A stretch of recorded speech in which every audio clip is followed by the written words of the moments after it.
Why didn't you bathe Sarah? What? That's extremely messed up. Huh? Like she hadn't been bathed in days. Please tell me you gave her a shower. I didn't know how to, do it right. She doesn't shower herself yet, and I wasn't about to get in there with her. That's weird. You are her father. She is your own daughter. She doesn't know how to shower because she's 5. You're her father, not some sketchy neighbor babysitting. That's exactly why I stayed out. I didn't want to cross a line or make her uncomfortable. Are you listening to yourself? She was crying when I washed her. She said you told her to be a big girl and figure it out. I thought she could try. I left the water running and towels out, and that's enough at her age. No, it isn't. Her had dried pea stains and she had crumbs stuck to her back. There was a spider in her pillowcase. I didn't see any spider. That's your takeaway? She didn't say anything.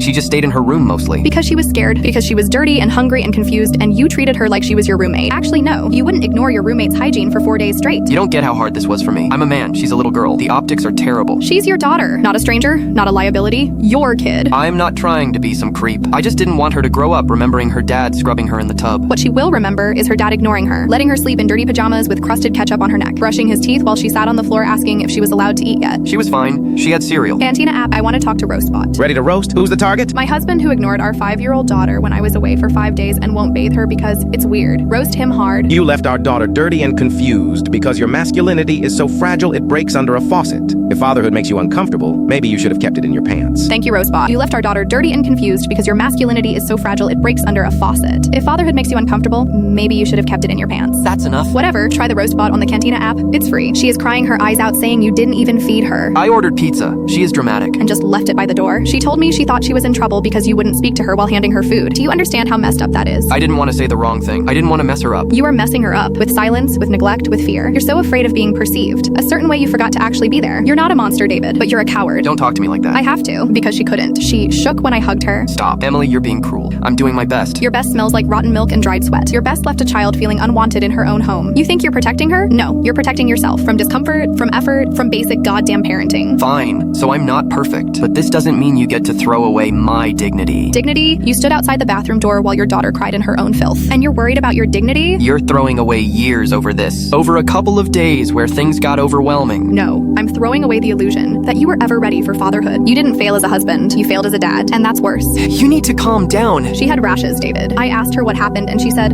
I don't think daddy wants me around. Stop. Stop! Don't do this. She's 5, and she already feels like she's a burden to her own father. You know what's sick? Now I understand why you never wanted to hold her as a baby. Because deep down, you didn't want to be close to her. Because your head is messed up in ways I can't even begin to fix. You're hurting me on purpose. No, I'm just not shielding you from your reflection anymore. Divorce papers will be at the door tomorrow. You're being irrational. This is overreacting. No, what's irrational is thinking you can abandon your child in her own house and call it love. Get out, and don't come back without a lawyer.